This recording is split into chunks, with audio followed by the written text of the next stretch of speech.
Olá para todos, bem-vindos à nossa nona APR do nosso PLE de Teoria do Direito 1.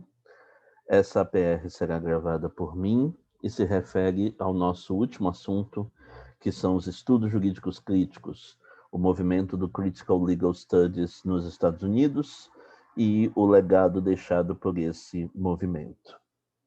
A nossa imagem escolhida aqui para os slides é uma imagem do cantor americano Chuck Berry, que é autor, entre outras canções, como pioneiro do rock, de uma chamada Roll Over Beethoven, que é o nome de um famoso artigo dentro do movimento do Critical Legal Studies, como eu vou ter oportunidade de citar.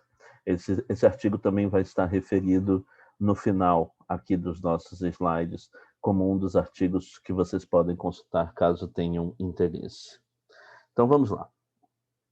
Nessa nossa aula nós vamos começar lembrando as características de uma teoria crítica, em que nós vamos retomar as ideias que a professora Júlia, nas primeiras APRs, nos trouxe, né, a respeito da diferença entre a teoria tradicional e a teoria crítica. Em seguida, nós vamos falar do antecedente teórico imediato do CLS, que é o realismo jurídico norte-americano, como o CLS pode ser considerado um herdeiro do realismo jurídico, uma teoria pós-realista. Em seguida, os antecedentes históricos, alguns dos elementos históricos das décadas anteriores ao CLS que mais influenciaram o movimento jurídico que se protagonizou nesta época. Vamos tratar sobre uma caracterização do CLS em geral, do nascimento do CLS no final dos anos 70, de uma das suas teses centrais, que é a tese da identidade entre direito e política, de que não há separação entre direito e política, de que direito e política são uma única e mesma atividade. Em seguida, vamos listar os focos críticos do CLS, exatamente o que o CLS critica no direito feito de maneira tradicional. Vou fazer um comentário sobre a teoria da interpretação, especialmente a teoria da interpretação do Duncan Kennedy. Os métodos do CLS, especialmente tal como eles são expostos por um artigo do Mark Kellman, e as gerações do CLS, para que nós vejamos como é que elas se distribuem no tempo e como foi que elas se modificaram com o passar do tempo. Então, vamos começar lembrando algumas das características de uma teoria crítica. Uma teoria crítica não está comprometida com descrever o mundo, está comprometida com transformá-lo, denunciar aquelas que são as opressões e injustiças existentes e encontrar maneiras de lutar contra elas, de resistir a elas ou de revertê-las. Ela é uma teoria orientada à emancipação social, portanto, ela não é uma teoria desinteressada a respeito do seu objeto. Ela é uma teoria que tem um interesse específico, que é o interesse de promover emancipação como um ideal geral de igualdade, de liberdade, de autogoverno em relação às populações, em relação principalmente àqueles que são os grupos sociais historicamente discriminados, oprimidos, injustiçados. Ela é feita por um pesquisador que se entende como participante do seu próprio objeto, e não como um observador externo, mas como um participante interno, que tem direto interesse, que faz parte de determinados grupos, que chega a ele próprio com determinados vieses que ele precisa, em certos casos, perseguir, em outros casos, combater. Ela parte de uma abordagem que é interdisciplinar, em que várias disciplinas são integradas entre si para serem capazes de complementar uma a outra, sejam capazes de fiscalizar, inclusive, os pontos cegos umas das outras, a fim de que você não caia também em elementos, manipulações e limitações ideológicas das disciplinas com as quais você está trabalhando. E ela é sempre enraizada no presente. Ela parte de uma certa visão do presente, ou diagnóstico do presente, e renova esse diagnóstico por meio da sua teorização. Então, a teoria crítica tem estas características, já havíamos falado sobre elas no início do nosso curso, eu estou apenas aqui lembrando dessas características, porque elas vão se aplicar perfeitamente para a descrição do movimento intelectual dos estudos jurídicos críticos. O antecedente teórico dos estudos jurídicos críticos é o realismo jurídico norte-americano. O realismo é um movimento intelectual americano que durou muitas décadas. Ele começa nas primeiras décadas do século XX e ele vai até os anos 60. E o realismo jurídico norte-americano, ele pode ser definido como sendo uma teoria antiformalista radical. Uma teoria que tenta fazer uma crítica radical da ideia de que o direito consiste exclusivamente na aplicação de regras prévias para a solução dedutiva de casos concretos. É isto que está se tentando rejeitar acima de tudo, mas essa rejeição passa por diversas teses específicas que o realismo propõe. A primeira dessas teses é a de que o direito não é o que dizem as normas. O direito não se encontra na legislação, o direito não se encontra na doutrina, não se encontra na teoria. O direito se encontra nas decisões judiciais. Há uma frase famosa do realismo, que é de que o direito é o que quer que os juízes digam que ele é, o que significa que o foco da investigação do realista não é o que as normas nos fazem esperar que os tribunais venham a decidir, mas o que os tribunais efetivamente têm decidido. Então, há um foco do estudo do direito não nas normas abstratas, mas nas decisões judiciais concretas.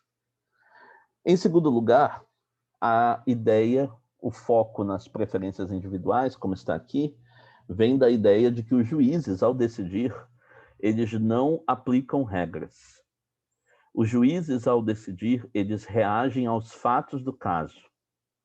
Os fatos do caso produzem nesses juízes um posicionamento intuitivo inicial, que se baseia nas suas convicções e preferências pessoais.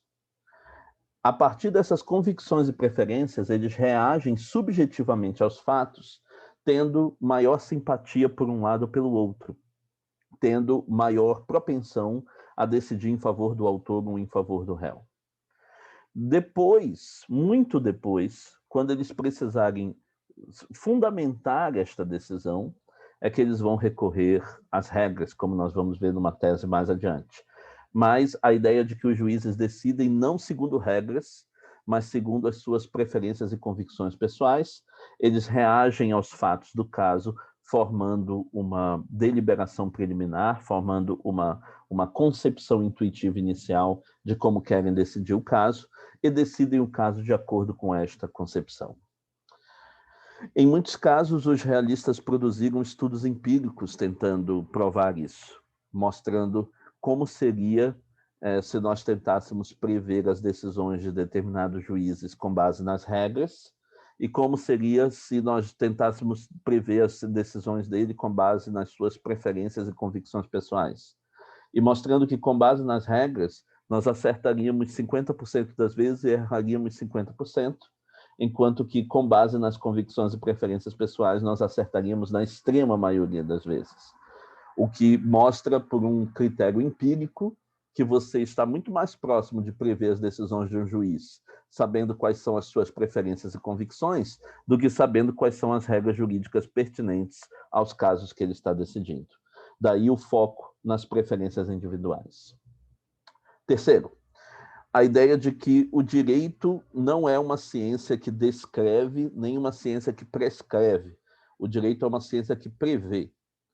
O direito tem que se estruturar como uma ciência preditiva, uma ciência para prever o modo como os juízes provavelmente decidirão determinados casos concretos, que é isso que a ciência jurídica faz. Quando um cliente procura um advogado, segundo o realista, o que ele quer obter desse advogado não é uma descrição bastante exata do que diz o direito positivo. O que ele quer obter desse advogado também não é uma prescrição a respeito de como é que o direito positivo deveria ser para ser inteiramente justo. O que esta pessoa quer obter do jurista é uma previsão a mais segura possível de como provavelmente um determinado caso, uma determinada questão será resolvida se ela for levada aos tribunais. Essa previsão do comportamento dos tribunais passa a ser a função número 1 da ciência jurídica no realismo. A quarta é a ideia que eu já antecipei, a de que os juízes só empregam regras no final. Eles decidem primeiro e procuram as regras depois. De que a fundamentação que eles fornecem da decisão, a fundamentação com base em regras, ela é uma racionalização posterior, ela é uma tentativa de dar legitimidade jurídica àquele palpite ou convicção inicial que o juiz já tinha formado desde que teve contato a primeira vez com os fatos do caso. Então, ele decide primeiro, com base nas suas preferências, mas quando vai fundamentar na sua decisão, ele vai à procura das regras que ele poderia usar para decidir daquela maneira como ele quer decidir. Então, ele decide primeiro e fundamenta depois. Ele busca nas regras uma fundamentação posterior para dar apenas um verniz de legalidade à sua decisão. E por que que ele dá esse verniz de legalidade? Porque isso é o que confere autoridade e legitimidade à sua decisão. Se ele apresentasse a sua decisão como resultando das suas intuições e das suas preferências pessoais, ninguém teria uma boa razão para aceitá-la ou obedecê-la.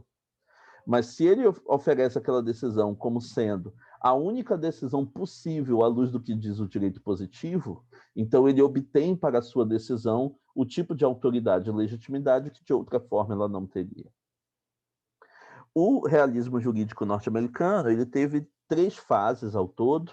Nós não temos como entrar em detalhes sobre essas 3 fases. Elas são diferentes, inclusive, no modo de compreender essas teses e premissas que estão aqui.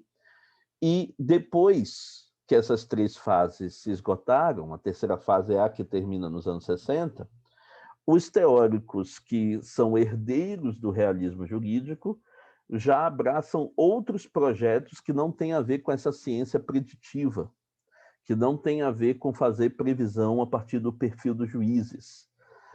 Eles abraçam outros projetos, na maioria das vezes, projetos com forte caráter normativo.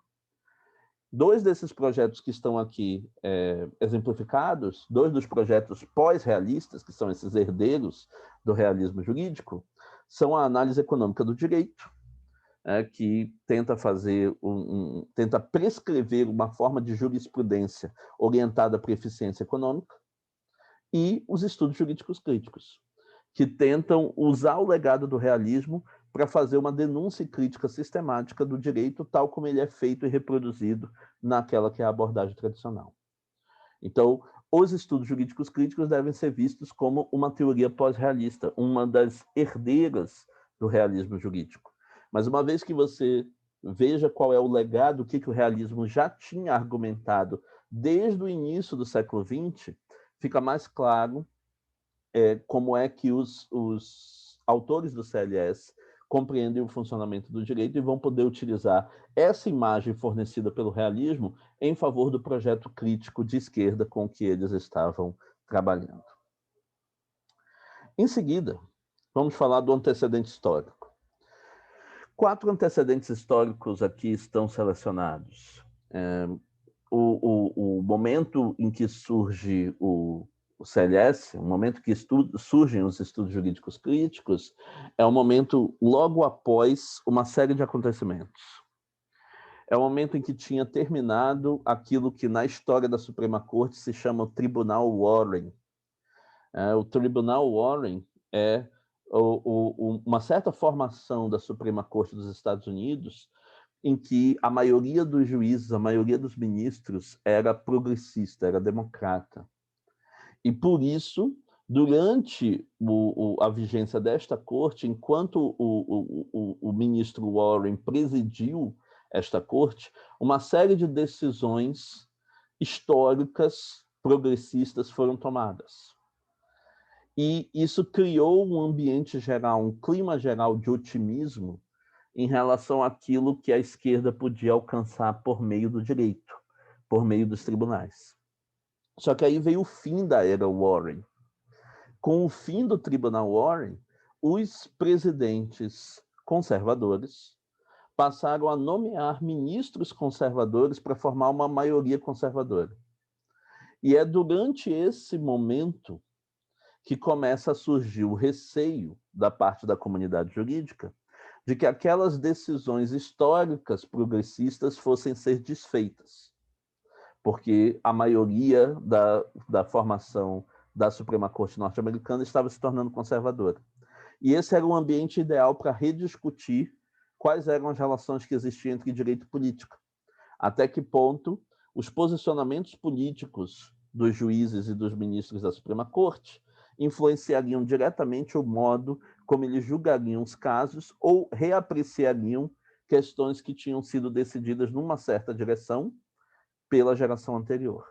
Então, o fim do Tribunal Warren é um momento importante de discussão da relação entre direito e política. Em segundo lugar, o movimento dos direitos civis, principalmente com o fim das leis de segregação racial, tinha deixado como legado a ideia de que, muitas vezes, aquilo que é legal não é justo do ponto de vista de todos os grupos envolvidos, de que o direito pode ser um instrumento de opressão e, inclusive, de manutenção do racismo. Da mesma maneira como o movimento do direito das mulheres, que é o nosso terceiro ponto aqui, tinha deixado claro como uma série de legislações norte-americanas tinham um viés fortemente machista, fortemente sexista, e contribuíam diretamente para a exclusão, inferiorização e exploração das mulheres.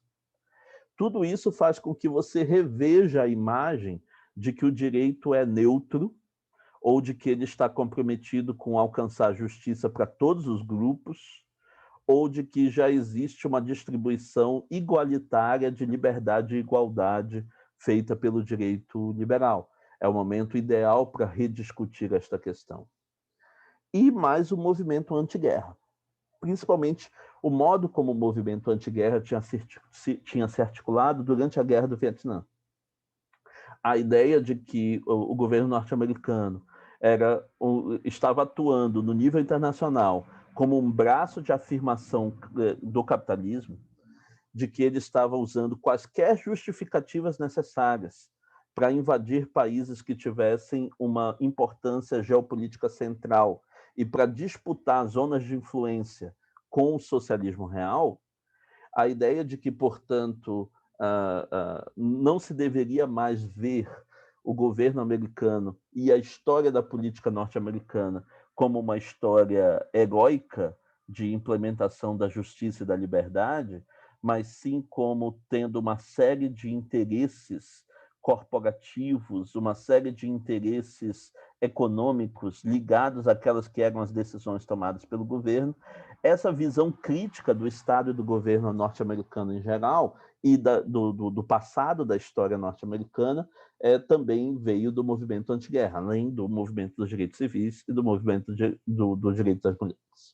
Então, ele era o momento ideal para todos esses elementos que estão aqui, né? De reexame crítico do papel dos Estados Unidos no mundo, de reexame crítico da história norte-americana, de reexame crítico do papel da universidade nisso, no modo como o conhecimento intelectual gerado muitas vezes serviu para legitimar a ação imperialista norte-americana, serviu para legitimar as normas que eram racistas ou as normas que eram sexistas dentro da história dos Estados Unidos, como a universidade falhou na sua responsabilidade de denunciar sistematicamente as injustiças que estavam sendo praticadas, como a universidade estava formando uma intelectualidade branca e masculina que era incapaz de ver as opressões que ela própria estava gerando. Então, era um momento de rediscussão também sobre a universidade e de discussão da relação entre direito e política. Então, isso nos dá uma ideia dos antecedentes. No final dos anos 70, surge o CLS, surge os estudos jurídicos críticos, como um movimento de crítica generalizada ao direito. Já vamos ver mais claramente como assim, crítica a quê exatamente, mas por enquanto estamos colocando de modo um pouco vago, para esse início de caracterização, um movimento de crítica generalizada ao direito no fim dos anos 70. Ele foi liderado por uma série de intelectuais, juristas e professores que estavam nas principais universidades norte-americanas. Aqui eu coloquei uma lista daqueles que normalmente são citados como mais representativos: Mark Kellman, Duncan Kennedy, Morton Horowitz, Peter Gable, Roberto Mangabeira Unger, que é brasileiro, radicado nos Estados Unidos, dá aula em Harvard há muitas décadas, e Mark Tushnet. Estes autores normalmente são citados como pertencendo a esta geração inicial e tendo tido um papel central. Boa parte deles davam aulas nas principais universidades norte-americanas e estavam conduzindo, independentemente, projetos que já tinham um viés crítico. Só que eles foram se reunindo e se reforçando em rede por meio de várias revistas, encontros, palestras, iniciativas conjuntas, uma aproximação dos seus grupos de pesquisa e dos seus grupos de produção em relação a uma série de movimentos sociais. Tudo isso estava acontecendo e acabou formando o corpo de um movimento geral que viria a ser o CLS, que viriam a ser os estudos jurídicos críticos. Do ponto de vista doutrinário, o que você pode dizer sobre ele é que ele uniu o legado do realismo jurídico, aquela visão bem antiformalista, uma visão bem crítica sobre como os juízes tomam as suas decisões. Ele uniu o legado do realismo jurídico a uma série de métodos e abordagens europeias: marxismo, fenomenologia, hermenêutica, existencialismo, a psicanálise, pós-estruturalismo, pós-modernismo, desconstrução, uma série de abordagens da filosofia das ciências sociais que eram predominantes no mundo europeu e que tinham um viés crítico fortemente anti-americano, fortemente anti-liberal, fortemente anticapitalista, e fizeram esta união para produzir uma crítica generalizada das ideias e das práticas jurídicas da tradição dominante. A tradição dominante sendo capitalista, liberal, norte-americana, tecnicista, esta tradição dominante do pensamento jurídico. Uma das teses pelas quais o SLS é mais conhecido é a tese da não separação entre direito e política. É a tese de que direito e política estão juntos. Direito é só uma forma especializada de fazer política.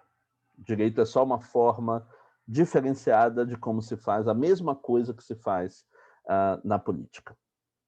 Para isso, para que você entenda isso, você precisa ter situar essa tese numa determinada visão de mundo. É essa visão de mundo que eu procurei explicar aqui com as teses complementares, né? A primeira tese complementar, né, de que em sociedades que são marcadas por desigualdade, por exploração, por opressão, por conflito, então nós estamos tendo uma certa visão da sociedade.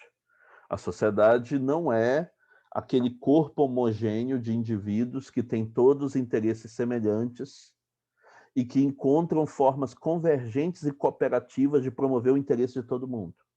Essa é a visão consensualista de sociedade. Aqui nós estamos adotando uma visão conflitual de sociedade. A sociedade é formada por grupos dominantes e grupos dominados. E os grupos dominantes mantêm o seu privilégio, o seu poder e a sua riqueza com base na exploração dos grupos dominados. A sociedade é essencialmente concebida como uma sociedade em conflito, como uma sociedade que é formada de grupos, que está dividida em grupos que se exploram um ao outro e não tem como ter interesses comuns entre eles. O que favorece o interesse de um prejudica o interesse do outro. Então, em sociedades desse tipo, marcadas por forte desigualdade e conflito entre os grupos, o direito é um dos principais instrumentos de afirmação e de proteção dos grupos dominantes. É uma das principais maneiras como o grupo dominante se torna dominante e se mantém dominante. Então, isso já dá ao direito um papel político central. Numa sociedade fortemente desigual e opressiva, a forma como a desigualdade e a opressão são mantidas e perpetuadas passa necessariamente pelo braço jurídico. O direito tem necessariamente um papel na manutenção da desigualdade e da opressão. Segundo elemento a levar em conta, né, que é a questão sobre disputa política dentro desse tipo de sociedade. As normas jurídicas, elas são sempre o produto de uma disputa política entre esses grupos que não têm os mesmos interesses e não têm as mesmas visões de mundo. Na criação das normas, isto é mais explícito, né? Porque muitas vezes a criação das normas passa pelo legislativo, um legislativo dividido, em que normalmente existem muito mais representantes do grupo dominante, mas existem alguns representantes dos grupos dominados, e este legislativo dividido produz as normas, que são produtos de uma disputa entre estes grupos. Mas isso também se aplica não apenas à produção das normas, isso se aplica ao conteúdo dessas normas. Boa parte das normas do direito favorecem o grupo dominante, mas não todas, porque algumas normas foram produtos das poucas pontuais e estratégicas vitórias obtidas pelos grupos dominados no seu processo de resistência. E agora estas normas que estão disponíveis dentro do ordenamento jurídico são ferramentas ou armas a que esses grupos podem recorrer para dar continuidade à sua denúncia e à sua luta. Então, o direito não é um monolito em favor da classe dominante. O direito é uma área de disputa. Ele é uma zona conflitual de disputa, que tem aspectos da dominação histórica dos grupos dominantes e aspectos das vitórias pontuais dos grupos dominados. E esses aspectos estão igualmente disponíveis dentro do direito, não igualmente em quantidade, mas eles estão igualmente em possibilidade. Eles estão disponíveis dentro do direito. Então, seja no conteúdo das normas jurídicas, seja na sua interpretação, a interpretação também é objeto de disputa entre estes grupos. Existem estratégias de interpretação que favorecem o interesse de um grupo e que favorecem o interesse do outro. O modo como essas normas são aplicadas para solucionar determinados casos concretos tem a ver com a disputa de interesse entre esses grupos. O modo como o direito é ensinado, tanto nas escolas, nas faculdades, quanto nos livros de doutrina, também reflete essa mesma disputa entre visões concorrentes a respeito do direito, entre tentativas de utilizá-lo em favor desse ou daquele interesse. E, portanto, o direito é atravessado por disputas entre os grupos que compõem essa sociedade desigual e conflitual. Daí porque ele também não tem como escapar do caráter político. No primeiro motivo, é porque ele tem um papel central na dominação. No segundo motivo, é porque ele é, no seu conteúdo e na sua forma de aplicação, ensino, interpretação, ele é o resultado das disputas entre esses grupos. E há um terceiro motivo pelo qual você não distingue entre direito e política.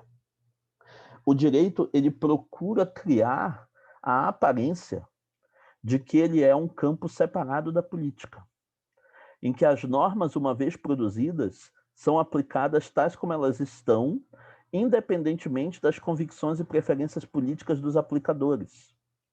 Que existe uma técnica científica e neutra para aplicar normas, pelas quais os juízes chegam a soluções dos casos que são puramente técnicas, que não têm intervenção das suas preferências e convicções políticas. E criar esta aparência, a aparência de que o direito é uma região científica e técnica em que a política não entra, é a forma mais perversa de fazer política. O modo como o direito é abertamente político é não sendo, criando uma aparência para si de que ele não é político absolutamente. É criando a aparência da decisão técnica neutra. Então, a ideologia do direito como uma prática científica e técnica, separada da política, politicamente neutra, é uma forma eficiente e perversa de fazer política que preserva e perpetua o status quo. Quanto mais você acreditar que as estratégias de ensino e de aplicação do direito, que favorecem o grupo dominante, são, na verdade, estratégias neutras que a doutrina está ensinando e a faculdade está reproduzindo, por motivos puramente científicos e profissionais, tanto maior é a probabilidade de que você reproduza esses modos de compreensão, reproduza essas estratégias de compreensão e de aplicação do direito, sem saber a serviço de quais interesses e de quais propósitos elas estão. E que dessa maneira você leve adiante a agenda do grupo dominante, achando que você não está levando adiante a agenda de grupo algum. E, portanto, aqui você tem a forma mais eficiente e perversa de fazer política, que é se disfarçar como um campo não político. Então, em todos esses casos, você tem uma justificativa de por que o CLS está dizendo que não há uma separação entre direito e política, que direito é apenas política feita de outra maneira, que o direito é apenas um campo, um sub-ramo da política. Os focos críticos do CLS. Quando nós dizemos que o CLS é uma crítica do direito, nós estamos querendo dizer que ele critica exatamente o quê? Ele tem 4 focos críticos principais. Ele critica as normas jurídicas, a doutrina jurídica ou a dogmática jurídica, a teoria. Ele critica as decisões judiciais e ele critica o ensino do direito, o ensino jurídico. Vamos ver o que ele diz sobre cada um.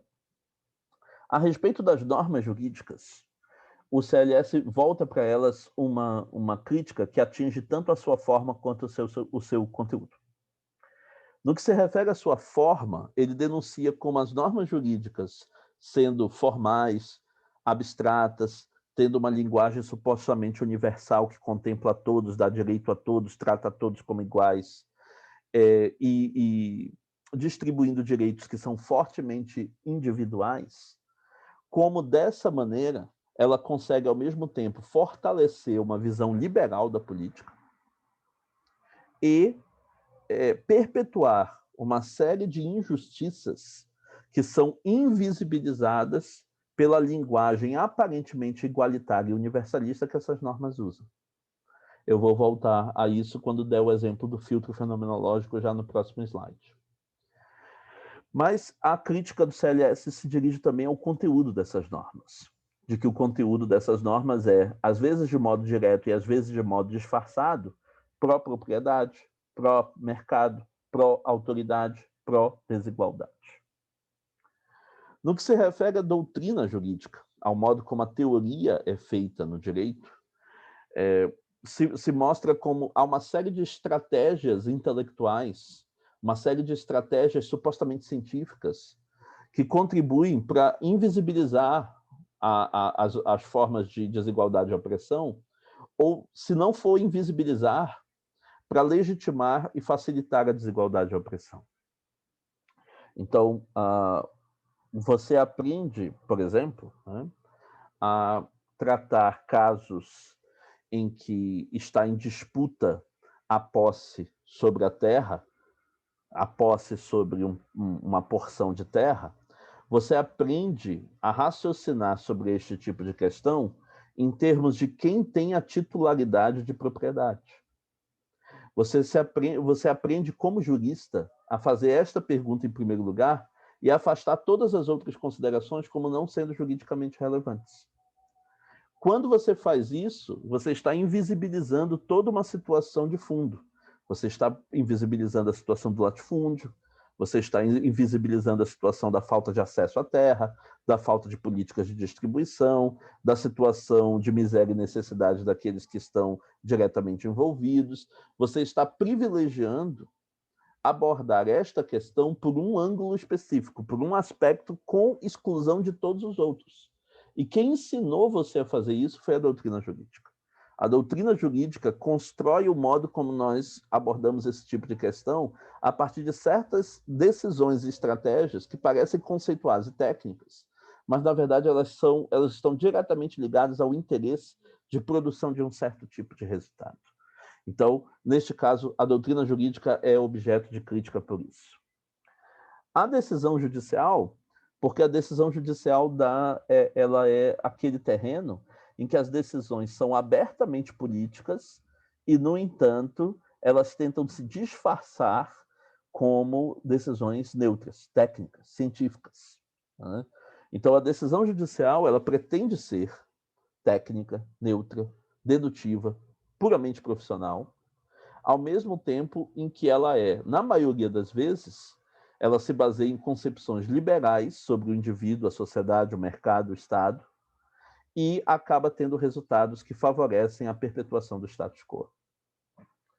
E no que se refere ao ensino jurídico, o ensino jurídico forma o jurista com um determinado tipo de subjetividade de mentalidade que favorece a perpetuação do status quo.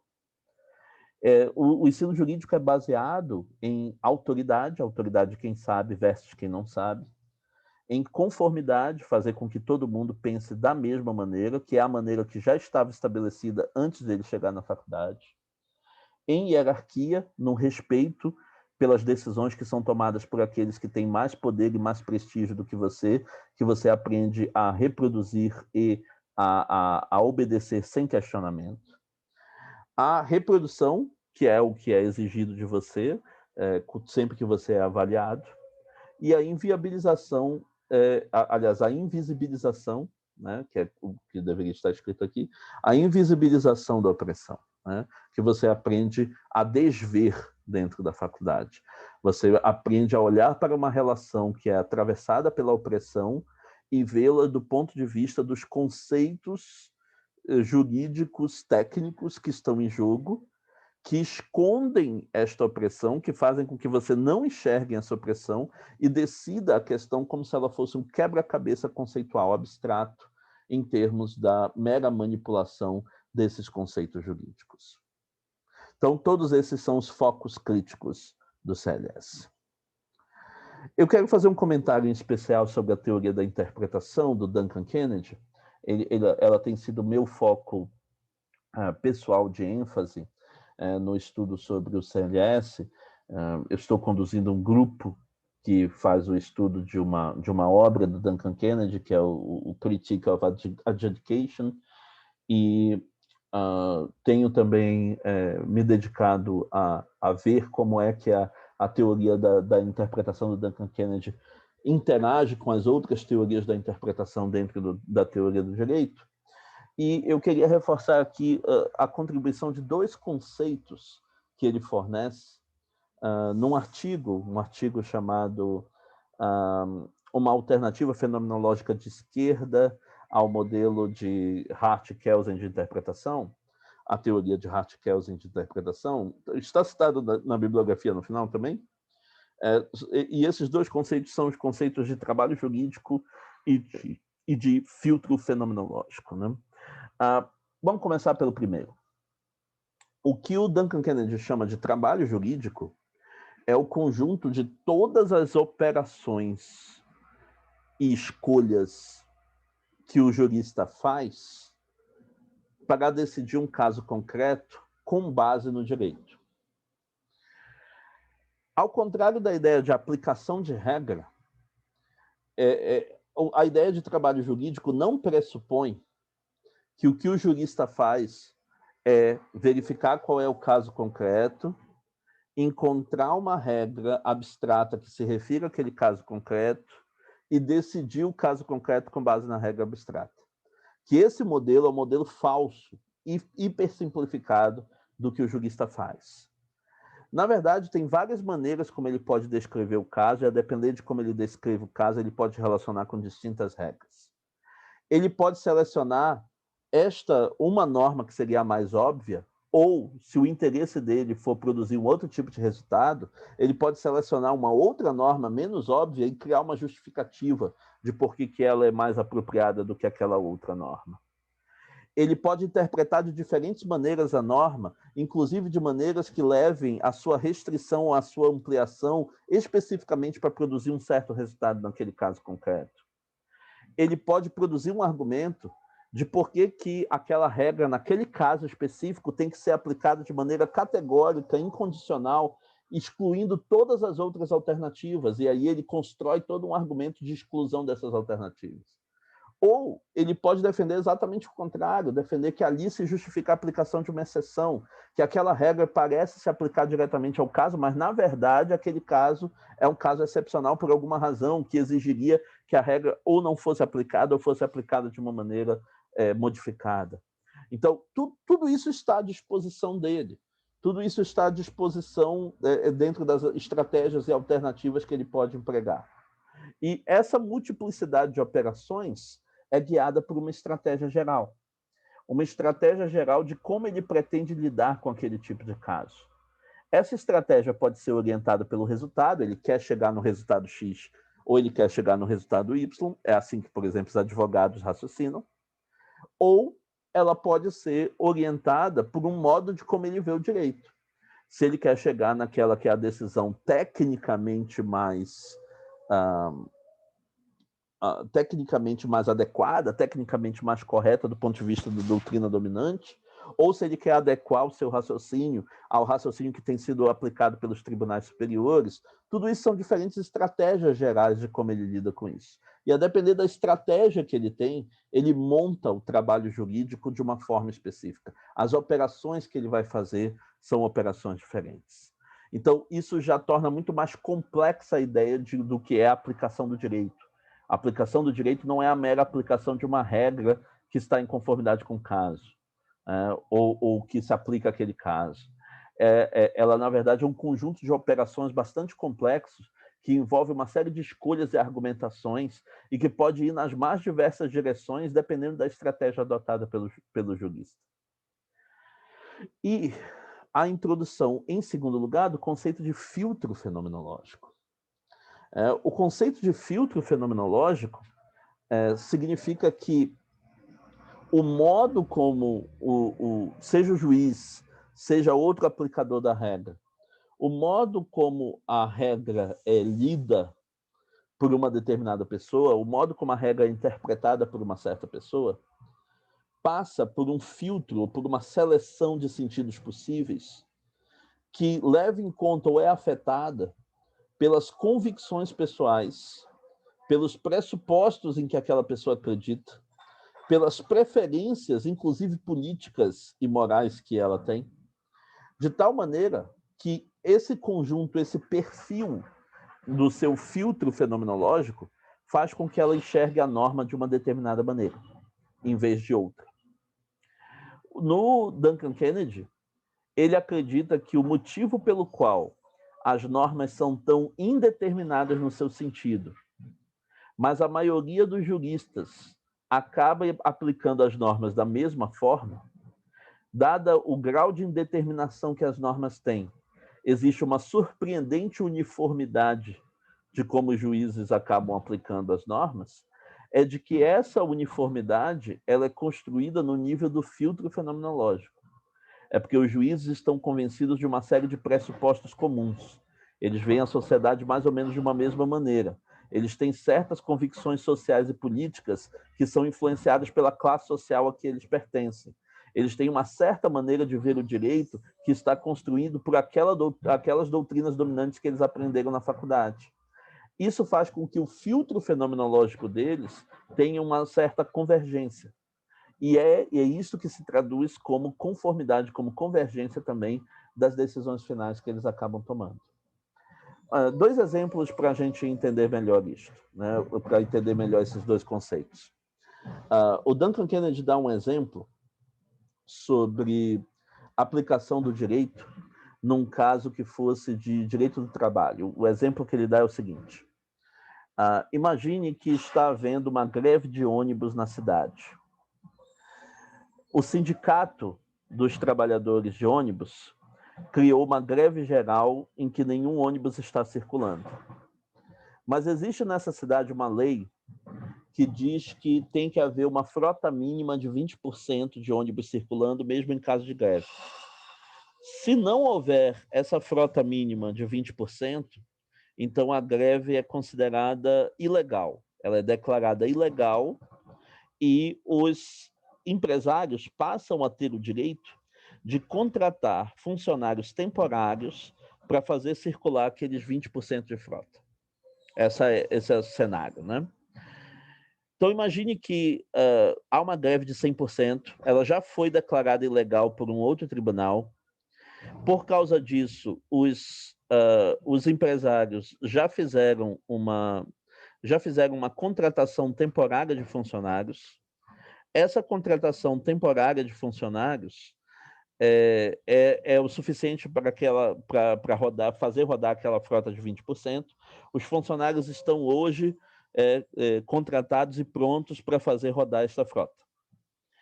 E aí, o sindicato foi para frente das garagens das empresas de ônibus e os manifestantes se deitaram em frente à garagem para impedir que os ônibus saiam da garagem e circulem. Então, eles estão impedindo que os empresários exercitem aquele direito que a legislação lhe dava de fazer circular 20% da frota de ônibus. Pois bem, imagine que os empresários reagiram a isso, fazendo um pedido ao Poder Judiciário de autorização da aplicação da força policial para retirar os manifestantes de frente das garagens. Diz o Duncan Kennedy: há pelo menos duas maneiras muito diferentes como você pode reagir diante desse caso enquanto juiz. Uma é você fazer o raciocínio jurídico padrão. Se você fizer o raciocínio jurídico padrão, então você vai se fazer algumas perguntas que você foi treinado pela doutrina para fazer. Você vai se fazer a pergunta: a greve de que nós estamos falando é legal ou ilegal? Ela já foi declarada ilegal. Em caso de greve ilegal, a legislação diz o quê? Diz que os empresários têm direito de fazer uma contratação temporária para fazer 20% da frota circular. Então esse é um direito que é dado a eles pela legislação. Sim. Os grevistas estão impedindo eles de exercer esse direito? Sim. Então os grevistas estão errados, impedindo os empresários de exercerem aquele que é o seu direito legalmente reconhecido e precisam ser removidos de lá. Então, sim, autorizo a aplicação da força policial. Todo o treinamento jurídico que você recebe na faculdade é feito para que você seja este tipo de juiz. O juiz que é indiferente àqueles que são os conflitos sociais e políticos em torno daquele sindicato, em torno daquela classe, em torno daqueles contratadores, em torno das empresas de ônibus, que não pensa sobre nada disso, ele só pensa sobre o que a legislação autoriza ou não autoriza a fazer. Mas existem outras várias formas como você pode lidar com isso. Um juiz que fosse, digamos, que sofresse a influência do CLS, que tivesse uma formação crítica do tipo que o CLS quer dar aos juristas, poderia fazer um outro raciocínio. Ele poderia fazer o raciocínio de que o que ocorre aqui é que existe uma norma que garante que 20% da frota tem que circular, mas o verdadeiro objetivo dessa norma, o motivo pelo qual essa norma existe, não é para defender os usuários de ônibus. O motivo pelo qual essa norma existe é que se 20% da frota estiverem circulando, isso, em primeiro lugar, não vai causar grandes prejuízos às empresas que precisam receber os seus trabalhadores, e, ao não causar esses prejuízos, não vai criar uma pressão excessiva sobre os empresários de ônibus para que eles sejam obrigados a aceitar as reivindicações feitas pelos seus trabalhadores. Então, esses 20% aumentam o poder de barganha de quem já está numa situação privilegiada de poder, que é o empregador. Esses 20% estão ali para sabotar o poder de pressão que a greve dos trabalhadores poderia ter para que eles obtivessem melhores condições e melhores salários. Então, se você parte desta constatação, nós estamos numa sociedade desigual. Quem fez essa regra dos 20% é um legislador que é influenciado pelo lobby dos empresários de ônibus, que está se importando com como aqueles 20% favorecem os empresários de ônibus. Esta é uma regra que está aqui dentro de uma sociedade assimétrica para favorecer este interesse dominante. Se você raciocina assim, o restante do raciocínio vem da estratégia que você monta. Então, o que eu posso fazer é tentar descaracterizar esse protesto daqueles que estão fazendo greve como sendo ilegal, como sendo uma ilegalidade. Eu posso descaracterizar isto dessa maneira, dando ao sindicato mais alguns dias em que ele mantenha uma greve geral de 100%, sem circulação daqueles 20%, porque quanto mais dias eles ganhem com uma greve de 100%, mais eles forçam a pressão social em cima dos empresários e mais poder de barganha os trabalhadores ganham dentro dessa greve. Então, várias estratégias se abrem para mim. Eu posso reexaminar aquela declaração que o outro tribunal fez sobre a ilegalidade dessa greve e ver alguma irregularidade ali e, a partir desta irregularidade, denunciar que, na verdade, o outro tribunal decidiu equivocadamente a esse respeito.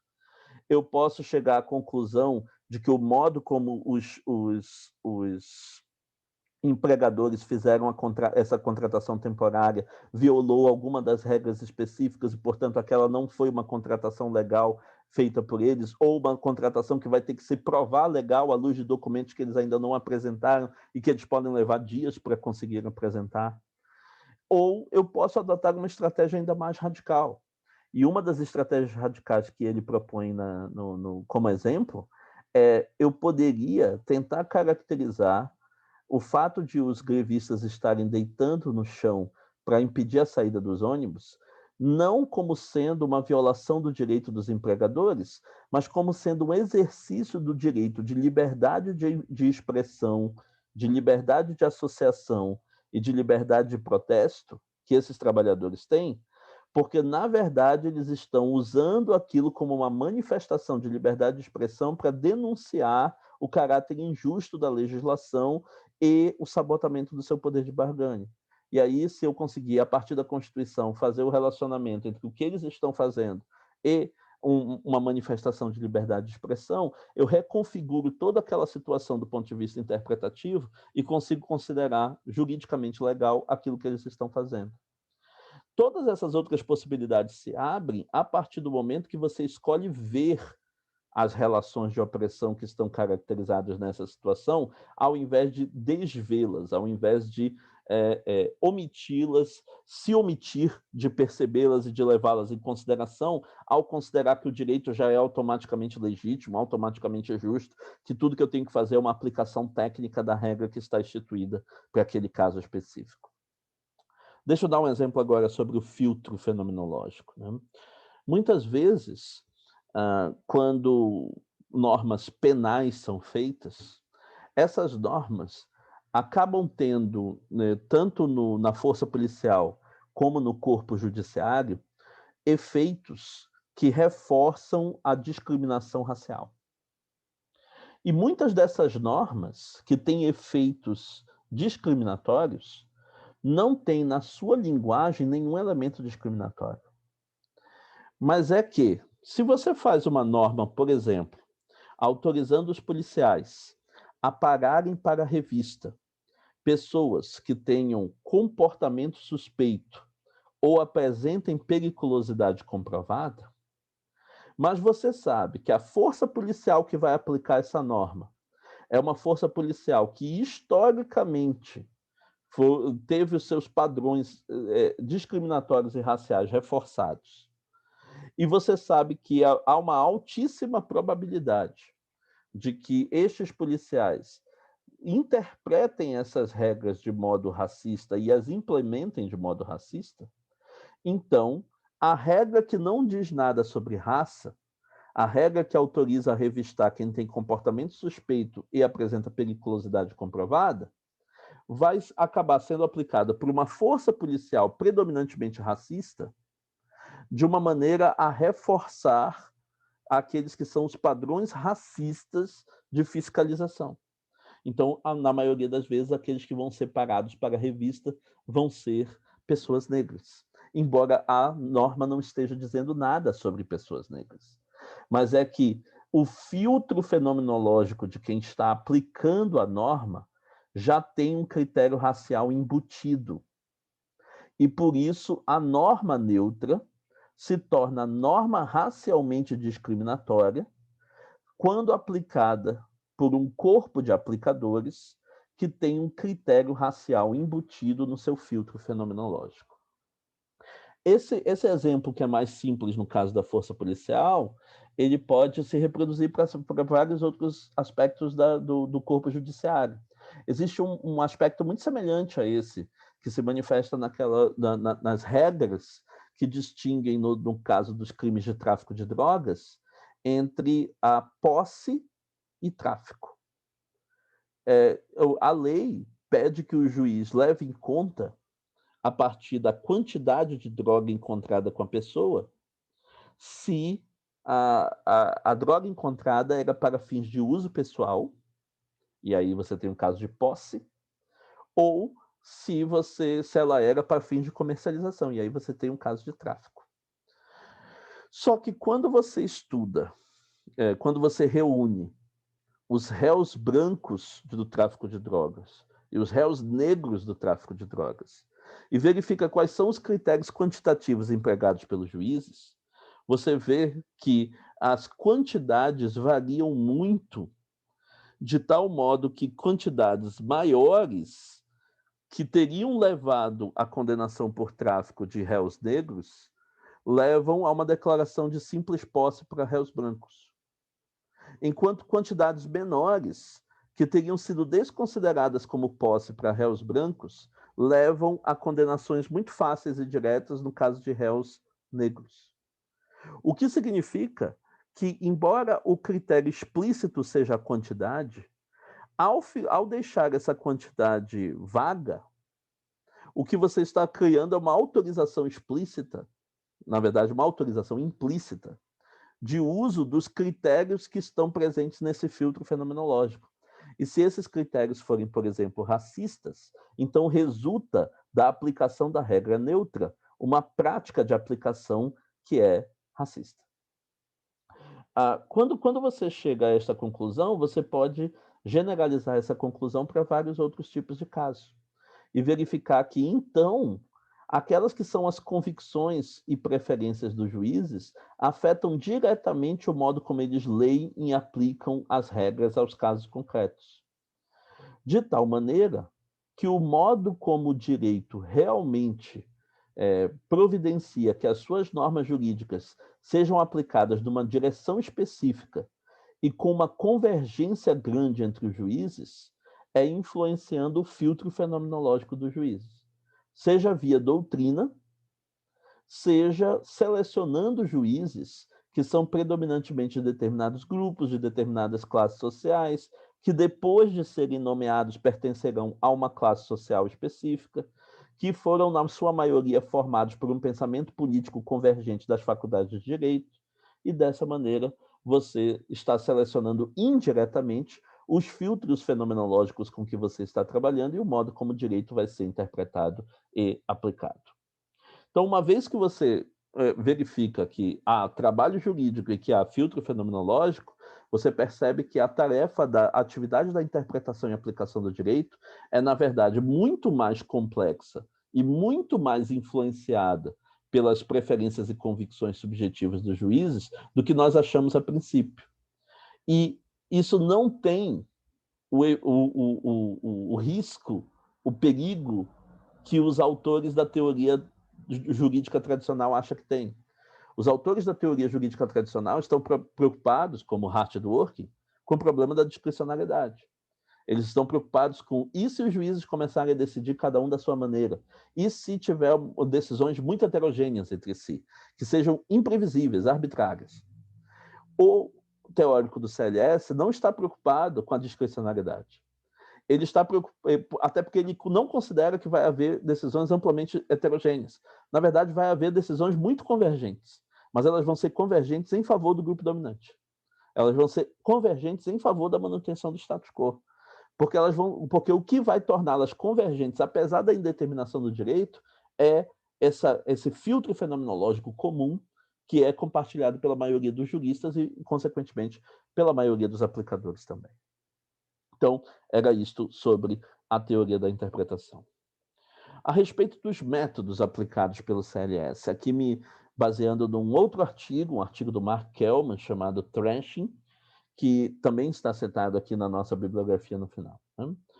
O Kelman diz que há cinco grandes possibilidades metodológicas dentro do CLS, dentro dos estudos jurídicos críticos.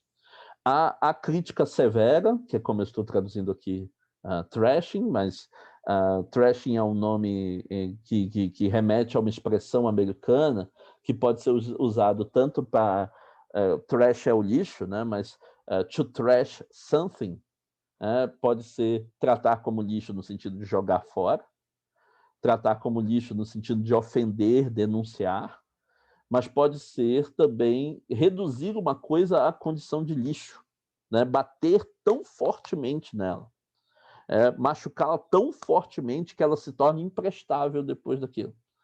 Então, tudo isso está implícito na ideia de trashing. Eu estou aqui apenas usando o termo crítica severa como uma abreviação, né? Mas, além dela, há os estudos empíricos que eles podem fazer sobre a aplicação do direito e os impactos da aplicação do direito sobre a população. Há os estudos jurisprudenciais que são feitos mostrando quais são os padrões de decisão que são mais convergentes entre os juízes e como isso tem a ver com a sua classe social, com as suas ideologias políticas e coisas desse tipo. Existe o exercício de pensamento utópico, tentando imaginar como é que seria uma sociedade que não tivesse os problemas que ela tem agora, como é que seria uma sociedade verdadeiramente livre, ou como é que nós poderíamos promover maior igualdade racial do que nós temos agora, quais seriam as instituições que garantiriam que nós tivéssemos um emprego muito menor da violência policial. Então, ao tentar pensar como é que poderia ser essa realidade diversa da nossa, você tem um exercício de pensamento utópico. E existem desestabilizações anti-intelectuais, né? Uma série de autores, principalmente os de viés mais pós-moderno, entre os crits, que é como se você se refere àqueles que pertencem aos estudos jurídicos críticos, principalmente aqueles que são mais pós-modernos, acreditam em certas formas de desestabilização do pensamento dominante que não recorrem diretamente à argumentação racional ou a estratégias que são diretamente intelectuais. Recorrem, por exemplo, a piadas, ou a ironias, ou a narrativas, como no caso daqueles que apostam no storytelling, e que, desta maneira, questionam, inclusive, a exclusividade do pensamento intelectual racional tradicional de ser o único portador da verdade, porque eles revelam aquelas que são as verdades inconvenientes por modos que não são os modos tradicionais de pensamento racional.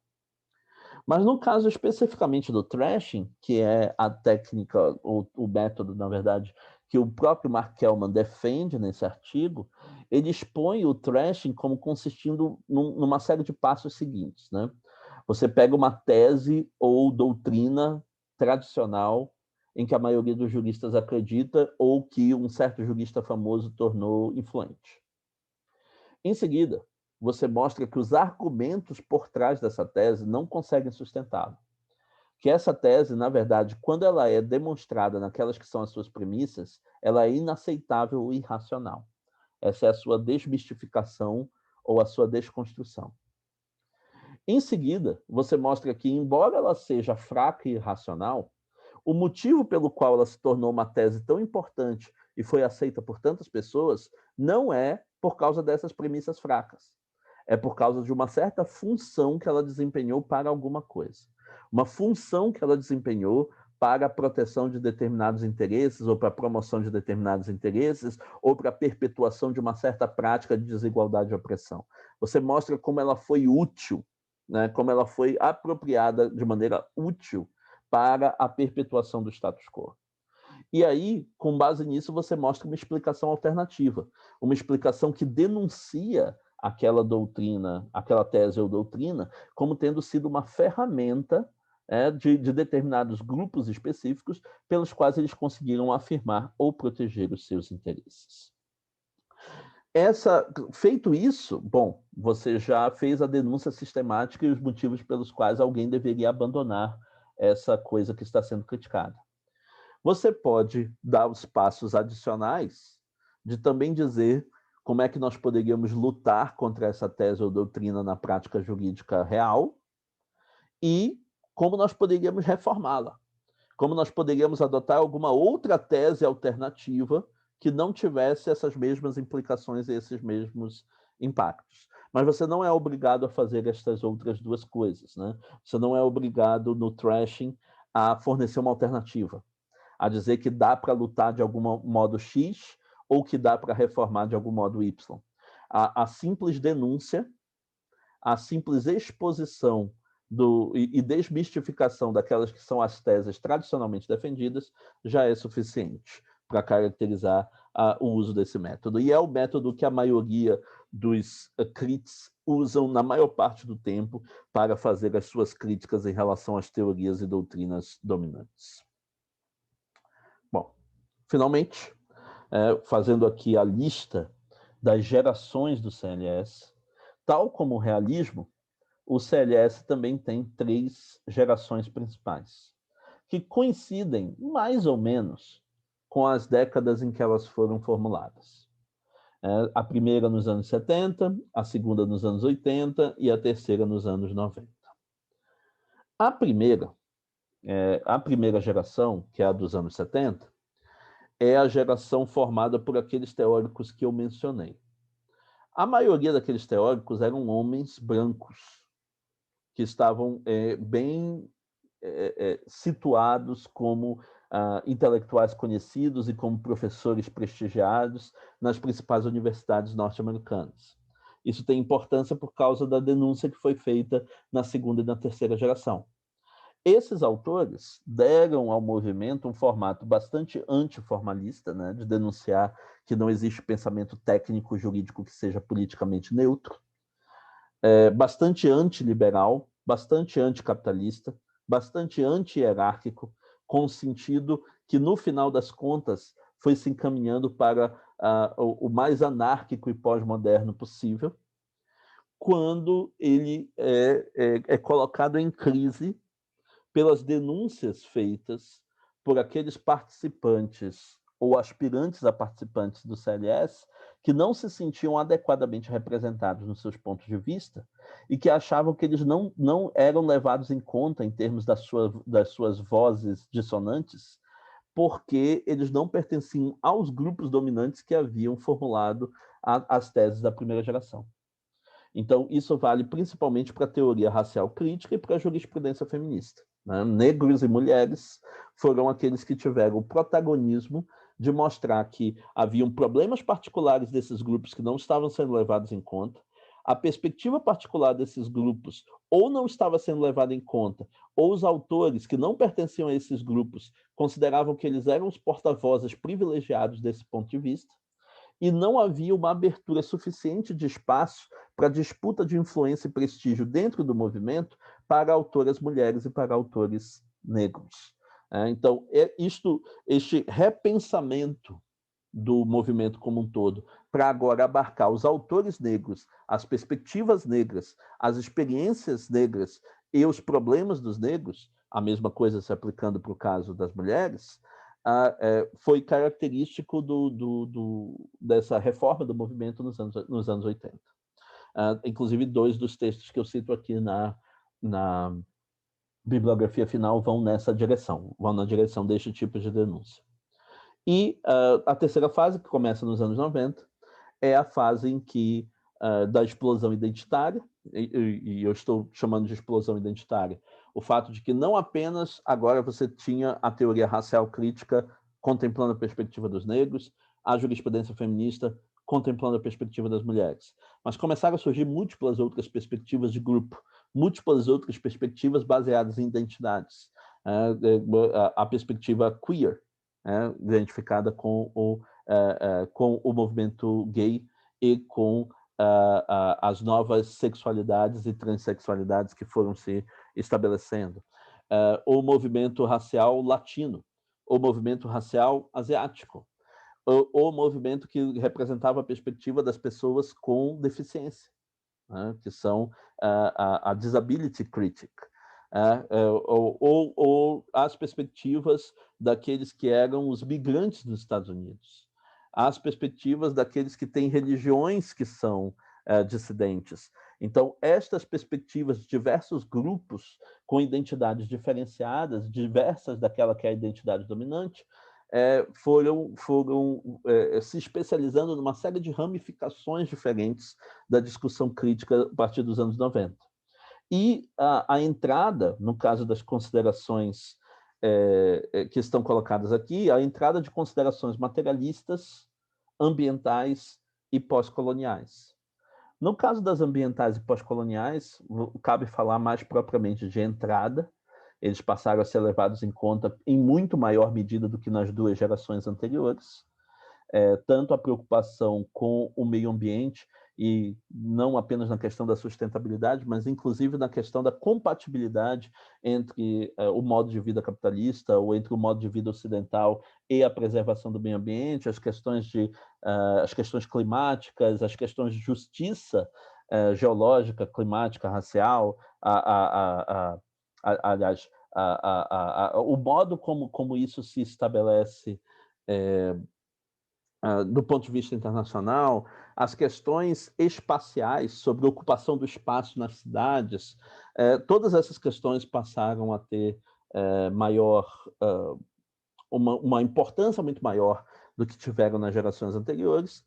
As questões pós-coloniais têm a ver, sobretudo, com o repensamento dessa relação entre os países de centro e os países de periferia, e como a periferia, sobretudo a periferia do Sul, América Latina, África, Ásia, principalmente como esse pensamento periférico ele podia produzir uma forma de crítica do direito que fosse muito mais radical do que aquela que era produzida pelos países de centro, porque não estava pressupondo a centralidade, o etnocentrismo com que muitas vezes se estava lidando no aspecto cultural, e a centralidade desses países no aspecto político e no aspecto econômico, estava denunciando o modo como a pobreza e a marginalidade dos países periféricos era diretamente produzida pela ação dos países de centro.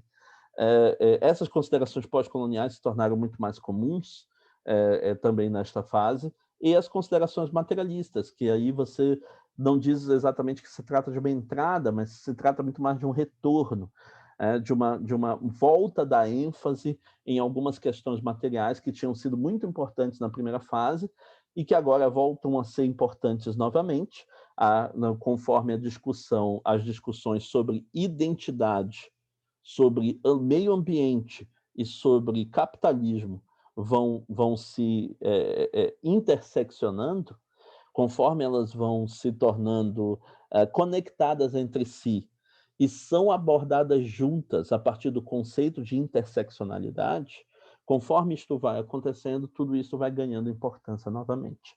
E essa tem sido um movimento importante a partir dos anos 90. Dos anos 2000 em diante, principalmente do meio dos anos 2000 em diante, você já tem dificuldade de identificar os autores que se veem como parte do movimento, porque o movimento se fragmentou de tal maneira, se especializou de tal maneira, que é muito mais fácil que alguém se considere como parte da crítica racial negra ou da crítica racial latina, ou parte do movimento crítico das pessoas com deficiência, ou parte do movimento crítico da geografia espacial, ou parte do movimento crítico do socioambientalismo, do que como parte do CLS propriamente. A plataforma do CLS como plataforma coletiva, que integra todos esses movimentos de uma vez, foi se enfraquecendo enquanto rótulo e enquanto identidade própria, e, por causa disso, alguns autores têm tentado retomá-la mais recentemente, né? Autores tanto nos Estados Unidos quanto fora dos Estados Unidos, inclusive por causa da importância das discussões pós-coloniais que nós estávamos mencionando. Aqui, só para fazer referência à bibliografia que eu mencionei em algum momento, né? Desde que eu falei do Chuck Berry, eu falei de um artigo chamado Roll Over Beethoven, é um artigo feito em parceria pelo Peter Gable e pelo Duncan Kennedy, em que eles discutem entre si duas visões diferentes que eles têm sobre o papel da teoria e o papel da utopia dentro do movimento dos Critical Legal Studies. Em seguida, o texto do Duncan Kennedy, em que ele fala sobre trabalho jurídico e filtro fenomenológico, que é uma alternativa fenomenológica de esquerda à teoria de Hart e Kelsen da interpretação jurídica, né? A Left Phenomenological Alternative to the Hart-Kelsen Theory of Legal Interpretation, que é um artigo de 2008.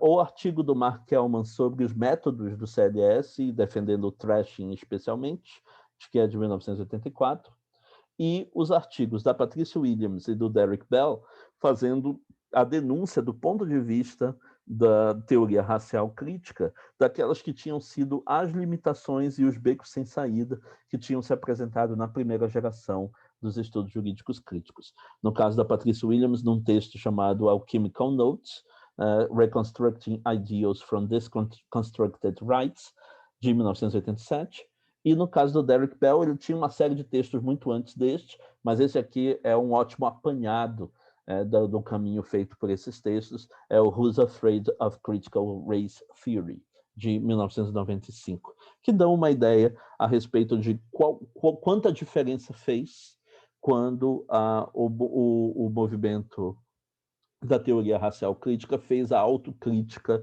do CLS na passagem da primeira para a segunda geração e que tornou possível a explosão identitária na terceira geração, tornou possível uma ideia mais enriquecida de interseccionalidade que tem dominado o pensamento mais contemporâneo a respeito do CLS. É isto. Com isso, nós terminamos aqui a nossa exposição de hoje. Espero vê-los, no caso dos alunos da minha turma, no plantão. Os demais se encontrarão com a professora Margarida e com a professora Júlia. É também o último vídeo que produz conteúdo com vista à nossa avaliação. A avaliação já foi divulgada, espero que todos já tenham tomado conhecimento, já tenham formado os grupos, já estejam distribuindo tarefas e começando a se ocupar deste processo de avaliação. E qualquer dúvida que tenham, entre em contato com os monitores, entre em contato conosco a partir dos canais de contato que nós disponibilizamos a vocês. Nós esperamos que as APRs, no limite do possível, tenham sido os instrumentos mais úteis, mais claros, mais práticos possíveis para vocês fazerem a consulta desses materiais e terem acesso a esses conteúdos. Reforçamos a necessidade de passar pelos textos de leitura, reforçamos a necessidade de não naturalizar nada disso que está acontecendo nos PLEs como já sendo o novo formato normal de como as aulas são ministradas. Não é o novo formato normal, é um formato extremamente provisório, extremamente precarizado, é a alternativa a que nós estamos recorrendo nesses tempos que são tempos excepcionais, e é uma alternativa que deve ser mantida como ela está, ela deve ser mantida como excepcional. Ela não favorece o docente, não favorece o discente, ela prejudica aqueles que são os nossos canais de comunicação, de convivência e de aprendizado. Ela não proporciona uma experiência de aprendizado que seja igual ou comparável àquela que é obtida por meio presencial. Ela tem um tempo reduzido, ela tem condições reduzidas, ela é feita em casa sob condições muitas vezes longe do ideal, e por isso todos nós estamos, de alguma maneira, sofrendo com este processo, sofrendo os reveses desse processo. Não, se você estiver passando por qualquer tipo de problema, qualquer tipo de pressão, se você estiver tendo baixas de energia, de motivação, de produtividade, se os vídeos que você precisa assistir estiverem acumulados, se os textos estiverem acumulados, se você estiver com dificuldade de prestar atenção a mais uma aula, a mais um vídeo, a mais um texto, daqueles que vão se acumulando das diversas matérias, se você já estiver com a sua paciência esgotada para todo este formato digital, e para toda essa cobrança que é feita sob condições de precarização, saiba que você não é o único, todos estão passando por isso, todos estão tendo essas mesmas dificuldades, você é apenas um ser humano normal, reagindo de modo normal a condições bastante anormais. Então, fiquem tranquilos com isso, permaneçam em contato conosco, Vamos tentar fazer o melhor que nós pudermos fazer desse final de semestre e com vista à nossa avaliação final. Um abraço a todos vocês, se cuidem bem e nos vemos nos plantões e na correção das avaliações. Um abraço.